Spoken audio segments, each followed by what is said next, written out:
할렐루야. 오늘은 우리 창세기 9장 말씀을 함께 살펴보겠습니다. 우리 창세기 9장 말씀입니다.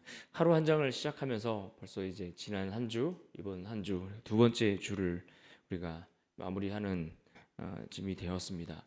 우리가 말씀을 매일 읽고 또 묵상하는 것이 우리가 습관이 잘 되지 않고 몸에 배어 있지 않으면 참 힘들고 어려운 일인 건 너무나 잘 알고 있습니다. 그럼에도 불구하고 매일같이 말씀을 듣고 읽고 또 쓰고 묵상하면서 하나님 말씀 앞에 머물기를 힘쓰는 것, 여러분, 이것이 지금은 우리에게 고되고 힘들 수 있지만 반드시 말씀이 우리를 자라게 하고 우리를 성장시켜 주실 것을 믿고 확신합니다. 그래서 우리가 바쁘고 또 분주하지만 우리가 조금 힘을 내서 또 많은 성도님들이 또 함께 참여를 해서 마지막 그 꼬린 지점에 온 성도들이 기쁨으로 함께 들어가면 좋겠습니다. 개인적으로도 저는 하나님의 특별한 은혜가 우리 성산교회 모든 성도들 가운데 넘치게 될 것을 확신하고 또 기대를 합니다. 또 하나님께서의 말씀 속에서 우리를 어떻게 다듬어 가실지 그런 기대하는 마음으로 저도 하고 있으니까 여러분도 힘내서 우리 같이 함께 가보면 좋겠습니다. 오늘 이제 8장을 넘어서 이제 9장에 들어가게 되는데 드디어 역사적인 사건이 벌어지게 됩니다. 바로 방주의 문이 열린 것입니다. 이것이 무엇을 의미할까요? 이것이 우리에게 주는 의미가 무엇이겠습니까? 하나님이 방주의 문을 닫으셨습니다. 심지어 그 방주를 짓는 것도 하나님께서 시작하게 하셨고 그 방주를 짓고 방주에 들어가게 하셨고 그 방주의 문을 걸어 잠그셨습니다. 그리고 이제 그 문을 여시는 분도 누구입니까? 하나님이 그 문을 열어주셔야 나오는 겁니다. 하나님의 말씀을 듣고 방주 안으로 들어갔던 그 노아와 그의 가족들, 그 짐승들, 공중의 새들, 그들이 하나님의 말씀을 따라 그렇게 들어갔다가 이제는 하나님의 말씀을 듣고 방주에서 나오는 겁니다. 드디어 세상 밖으로 그들이 나왔습니다. 이제 그들이 첫 발을 세상 가운데 내딛게 되는 겁니다. 그 땅은 새로운 세상입니다. 이전 세상과 또 다른 새로운 세상입니다. 그래서 이 노아의 홍수 사건, 이것은 하나님께서 세상을 다시 재창조하신 사건이라고 그렇게 이야기를 하는 겁니다. 하나님께서 새롭게 만드신 세상을 그들이 또다시 살게 된 것입니다. 마치 이스라엘 백성들이 그 가나안 땅에 들어가지 못하는 1세대들이 있었고 또 2세대들은 그 가나안 땅을 들어가지 않습니까? 그 세대가 교체되는 것처럼 하나의 세대가 하나님의 심판으로 다 멸해지고 새로운 세대가 새로운 땅에서 출발하게 되는 겁니다. 그런데 여러분, 이 재창조의 사건을 통해서 그들이 얻고 누릴 수 있는 유익이 있었다면 무엇이 있을까요? 그것은 뭐 꽃들이 이전보다 더 색깔이 아름다워졌다든지 아니면 새들의 소리가 이전보다 더 꾀꼬리처럼 더 아름답고 청량한 소리로 바뀌었다든지 뭐 이런 것은 분명히 아닙니다. 이 재창조의 사건을 통해서 그들이 누릴 수 있는 가장 큰 유익은 바로 인간이 그들의 자리를 되찾아갈 수 있게 되었다는 겁니다. 다시 하나님 앞에 그들이 설 수 있게 되었고 다시 하나님 앞에 머물 수 있게 되었다는 것, 이것이 이 노아의 홍수의 사건을 통해서 얻을 수 있는 가장 큰 축복이요 은혜인 줄 압니다. 그래서 여러분, 바로 인간의 위치를 그들이 다시 찾게 됐는데 노아가 첫 발을 땅에 딛고 제일 먼저 한 일이 무엇이었습니까? 하나님 앞에 단을 쌓고 제사를 드리는 일이었습니다. 그러니까 하나님 앞에 예배를 드리는 일이 있었습니다. 이것이 바로 이것을 우리에게 상징적으로 보여주는 일입니다. 창조주 앞에 피조물이 엎드려 그분을 경배하고 그분을 높여드리고 그분과 우리 사이에 그 관계를 다시 설정하게 되는 겁니다. 그리고 그 예배를 받으시는 하나님께서 그 하나님과 피조물 사이의 관계를 확인시켜 주시는 겁니다. 그래서 오늘 말씀 속에서 그 관계를 다시 한번 확인시켜 주시고 하나님의 언약, 하나님의 약속을 통해서 이것을 우리에게 정확하게 분명하게 확인하도록 말씀해 주는 내용이 오늘 9장의 말씀입니다. 그래서 1절 하반절에 보시면 이렇게 말씀합니다. 생육하고 번성하여 땅에 충만하라 말씀합니다. 많이 들어본 익숙한 말씀입니다. 창세기 1장 27절과 28절에 하나님께서 그렇게 말씀하셨습니다. 28절을 제가 읽어드리겠습니다. 1장 28절입니다. 하나님이 그들에게 복을 주시며 하나님이 그들에게 이르시되 생육하고 번성하여 땅에 충만하라. 땅을 정복하라. 바다의 물고기와 하늘의 새와 땅에 움직이는 모든 생물을 다스리라 하시니라. 그러니까 아담으로 출발했던 그 세대가 죄로 인해서 무너졌고 이제 노아를 시작으로 해서 새로운 세대가 출발해 나가는 겁니다. 그런데 그 아담에게 주셨던 그 복을 이 노아에게도 동일하게 허락해 주시는 겁니다. 그런데 이 노아에게 이 복을 주실 때 우리가 1절을 한번 다시 보면 하나님이 이 복을 노아에게만 주시지 않았다는 것을 우리가 볼 수 있습니다. 노아에게만 말씀하지 않으셨고 누구에게도 말씀하셨습니까? 노아의 아들들에게도 말씀하셨습니다. 또 8절에도 보십시오. 하나님이 노아와 그와 함께한 아들들에게 말씀하여 이르시되, 그러니까 노아에게만 말씀하고 노아에게만 복을 주신 것이 아니라 노아의 그 아들들에게도 말씀하셨다라는 겁니다. 여러분, 우리는 지금까지요, 이 세상을 심판하시는 중에도 그 세상을 완전히 멸하시지 않으시는 하나님의 모습을 보았습니다. 그래서 인간이 죄를 짓고 인간이 하나님 앞에 범죄하였을 때에도 가죽옷을 따로 지어 입히셨고 그들에게 또 다른 씨였던 셋이라는 후손을 허락해 주셨고 이번에는 방주를 만들어 준비해 주시는 겁니다. 완전히 한 번에 그들을 멸하지 않고 재창조를 통해 새로운 세대를 일으키시는 하나님의 마음을 볼 수가 있습니다. 단번에 멸하지 않으시고 새로운 소망으로 하나님의 새로운 세대를 계획하시는 그 모습에 하나님의 마음과 하나님의 사랑과 이러한 것들을 우리가 창세기를 통해서 우리가 볼 수 있게 되는 겁니다. 그래서 우리는 하나님의 그런 마음들, 인간을 향한 하나님의 그런 관심들을 우리가 생각을 해보면 이것이 우리에게 얼마나 감동적이고 또 그 사랑이 우리 사랑 앞에 우리의 모습이 또 얼마나 많이 부끄럽고 죄송한지 모릅니다. 그런데 여러분, 이런 그 모든 가정들을 이끌어오면서 지금 누구를 통해 이끌어 오셨습니까? 특히 이 홍수의 가정만을 놓고 생각해 보십시오. 하나님은 지금 노아, 하나님의 은혜를 입은 노아 이 한 사람을 통해서 일을 해 오셨습니다. 그 한 사람의 순종과 헌신을 통해 무려 120년 동안 노아의 방주를 짓게 하셨습니다. 또 그의 순종을 통해 그의 가족들을 방주 안으로 이끌어 들이게 하셨습니다. 모든 짐승들과 생물들까지 공중의 새까지 방주 안으로 하나님이 말씀하신 대로 그들을 이끌어 가도록 해 주셨습니다. 그런데 지금 오늘 말씀해 보니까 이제부터는 노아 한 사람에게만 말씀하시는 것이 아니라 그의 아들들에게도 말씀하셨다는 거예요.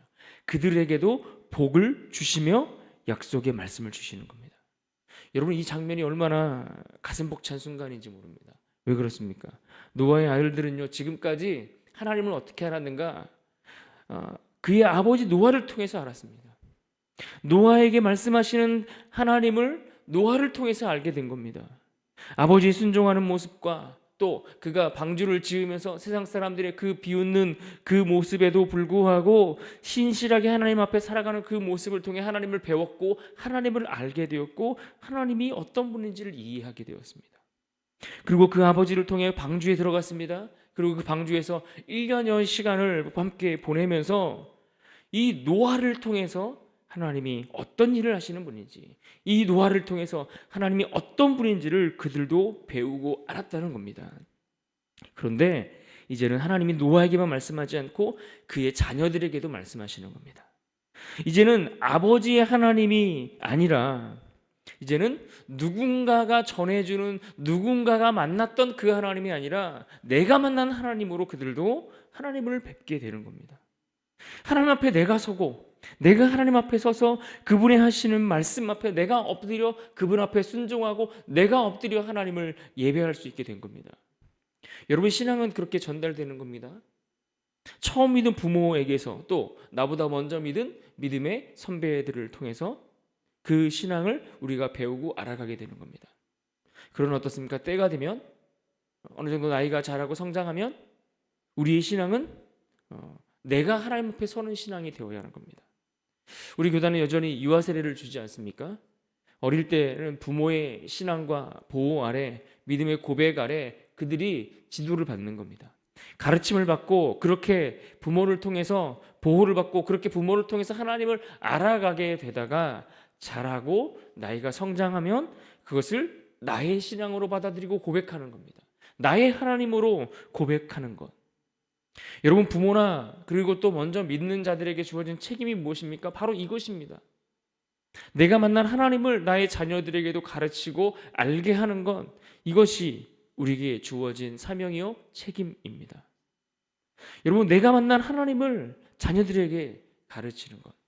노아는 지금 자녀들에게 노아가 신앙을 가르치지 않았다면 어땠을까요? 자녀들이 방주에 따라 들어오지 않았을 겁니다.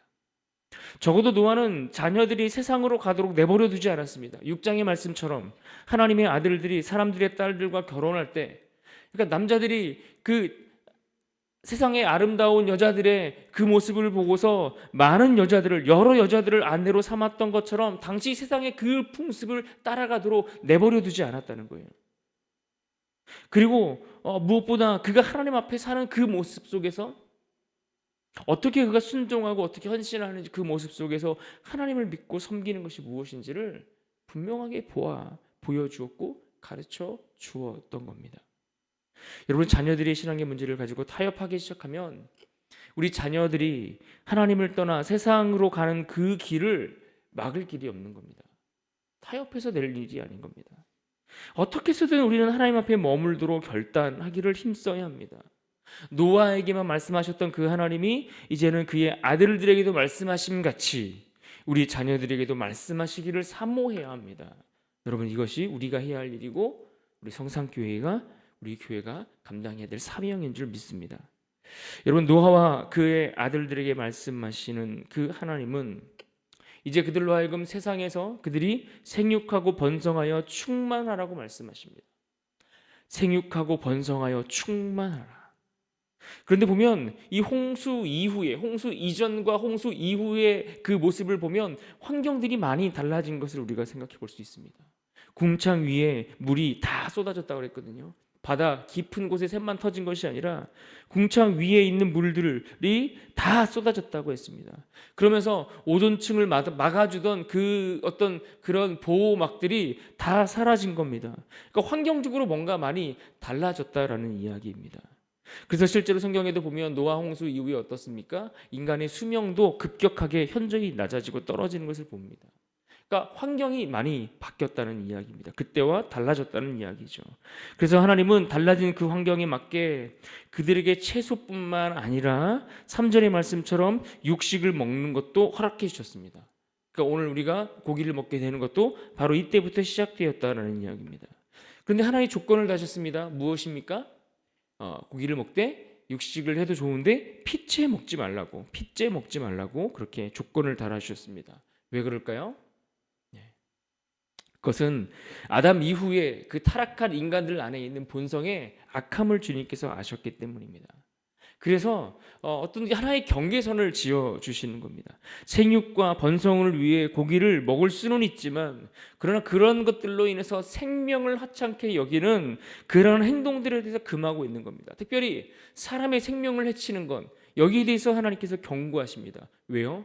그 사람이 누구이든 간에 그 사람은 하나님의 형상을 따라 지음받은 존재이기 때문에 그런 겁니다. 그래서 어떤 사람을 하찮게 여기고 어떤 사람의 생명을 함부로 하는 것은 그것을 닮은 그가 하나님을 닮았기에 하나님의 그 형상을 하찮게 여기는 것과 같은 일이기 때문에 그렇습니다. 이렇듯 이들은 이제 재창조된 그 세상 속에서 생육하고 번성하여 충만한 복을 누릴 수 있게 되었습니다. 그런데 그들이 생육하고 번성하고 그 복을 누릴 때에 주의해야 할 것이 하나 있습니다. 무엇일까요? 그것은 바로 그 생육과 번성과 그 복을 주시는 분이 누구인지를 기억하는 것입니다. 1절에 보시면 생육하고 번성을 하는 그 말씀 앞에 그들에게 복을 주시는 하나님이 있음을 보셔야 합니다. 또 7절에서 생육하고 번성하여 땅에 가득하라, 그 중에서 번성하라 말씀하신 이가 누구인지를 기억하셔야 하는 겁니다. 우리를 자기의 형상대로 지으신 하나님, 그분이 우리에게 생육하도록 하셨고 번성하도록 하셨고 충만한 그 복을 누리도록 하셨다는 이야기입니다. 그러니까 우리가 이 땅에서 자손을 낳고 또 위대한 업적도 이루고 대단한 일들을 행하면서 그렇게 멋진 인생을 살아갈 수 있습니다. 그러나 무엇을 기억하라는 겁니까? 그 모든 것들을, 그 모든 복을 우리에게 주신 하나님을 기억하며 그것들을 하라는 겁니다. 하나님 없이 달려가는 인생, 그것 안 된다는 겁니다. 그들의 인생이 어디서부터 시작되어 출발했는지를 기억하라고 말씀하시는 겁니다. 여러분, 그것을 알지 못하는 자는 미련한 겁니다. 내가 누리는 건, 내가 지금 얻고 내가 지금 받고 있는 이 복이 누구에게서부터 시작되어서 누구로부터 말미암았는지를 알지 못하는 건 이것이 가장 어리석은 자라고 말씀하시는 겁니다. 그래서 하나님은 이것들에 대한 확실한 증거를 우리에게 주시는 겁니다. 그것이 무엇입니까? 약속. 다시 말해 우리는 이것을 하나님의 언약이라고 부릅니다. 하나님의 언약. 오늘 9장에는 그래서 이 언약이라는 단어가 참 많이 나옵니다. 보십시오. 9절에 보면 내 언약을 이렇게 나오죠. 또 11절에 내가 너희와 언약을 세우리니, 12절에 영원히 세우는 언약의 증거는 이것이니라. 또 어디 나옵니까? 13절에 언약의 증거니라. 15절에 내 언약을 기억하리니, 16절 영원한 언약을 기억하리라. 17절에 언약의 증거가 이것이니라.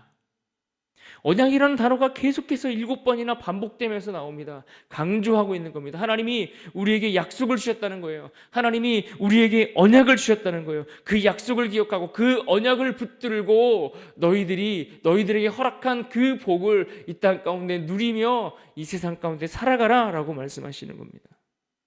새롭게 창조된 그 세상에서 새롭게 출발하는 그 노아와 그 가족들은 생육하고 번성하여 그 복을 누릴 수 있는데, 무엇을 기준으로 생육하고 번성하고 복을 누릴 수 있습니까?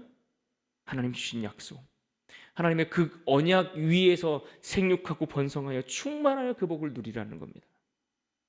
하나님이 이들을 복 주시고 다시는 물로 심판하지 않겠다고 하신 그 사랑의 그 언약을, 그 약속을 우리에게 확인시켜 주시기 위해서 하나님은 우리에게 표적까지 보여주시는 겁니다.